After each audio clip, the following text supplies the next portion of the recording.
Now, I've heard a question, when do I know when I'm ready for the OSCP? A bunch of times. So I figured I might as well make a video on it, right? Because I myself had OSCP and I did really well on it. But I remember when I was studying the OSCP that I had the exact same question. I was like, there's so much to learn. There's so many different topics and exploits, ports and services and techniques, and it's just a lot, right? So, and obviously I hadn't taken the exam before, so I didn't know when I was ready. So that was a question that I remember was very relevant for me as well. That definitely made me worry a bit, but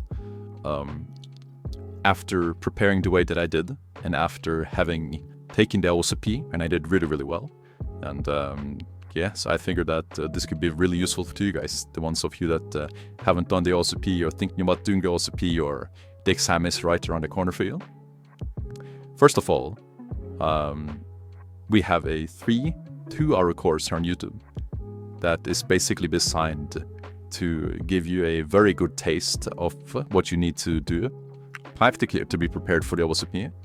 So if you haven't checked that one out and you're about to do OSCP or you're starting out, definitely check that one out. It's truly amazing. We got really, really good feedback for it. Also, what I would do as well is to check out the Len Kusanagi and MedSec focus lists. And if you haven't gotten started with hacking, then that's, in my opinion, those two things are the first things that you should do. Those are rooms that are hacked by the community, and it's a great place to start, in my opinion. It's very, very solid.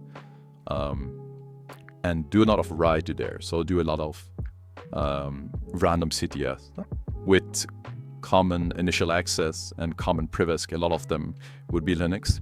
Also specifically do rooms that it's targeted at Active Directory. Because Active Directory, we know will come, right? It's all about focusing on the things that we know will come. And then ignoring all of the stuff that we know won't come, right? And in all of the stuff that might come, we should definitely focus on it and be prepared and know what might come. But the most important part is just to be fucking solid on the stuff that we know come. Because I remember that when I did my exam, I completed the Active Directory section in about 3 and 4 hours. And my friends were asking, how did you think, like, how did you do it so fast? And to me, I never found it difficult. I found initial access a bit more difficult personally, because with Active Directory, there's only so many attacks now that applies to initial access as well, but you know, there's less variety in my opinion. So it's easier to prepare for, right?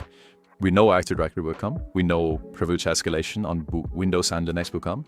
We know initial access will come on Windows and Linux, most likely. Or at least very, very, very possibly. That makes it basically guarantee Windows maybe, but definitely know how to do it.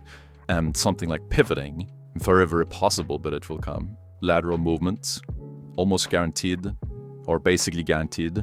Post-exploitation, basically guaranteed. If you don't know those things, and you're thinking about doing OSCP or you're about to do OSCP them, make sure that you know how to do them.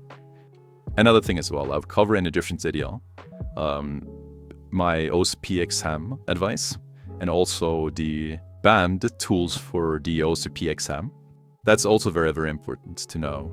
Right? So even if you are prepared, but you are hacking the machines and you're getting access, but you're doing it with tools that are banned, it doesn't matter. You'll still fail the OSCP exam, and you would have to spend $250, which is a lot of money, especially for someone that is not so high on funds and have already spent so much money to get the actual OSCP course and lab actions, right? So just to summarize, have a strategy in mind and be focused on what you know will come. Get really, really, really good at that. And then focus on the stuff that might come. Again, like pivoting and some random like web attacks. And then avoid using banned tools and adhere to the exam structure itself. Check out the Len Kusanagi and NetSec focus list, do a bunch of rooms there. And then also check out the free 2-hour course that we have here on YouTube. And then if you like it, check out the community and you can ask me the right questions and you get access to a huge OSCP course that basically covers everything, including exactly when you're ready. So yeah, I hope that was really helpful. Do a lot of reps, I believe in you guys. And if you want to join the course and just get a checklist of telling you exactly when you are ready, because we go into a lot of detail there, much more detail that I can possibly fit into this short video at the end. Thank you so much for watching, guys. Best of luck on your OSCP journey, and hopefully I'll see you in another video. Cheers.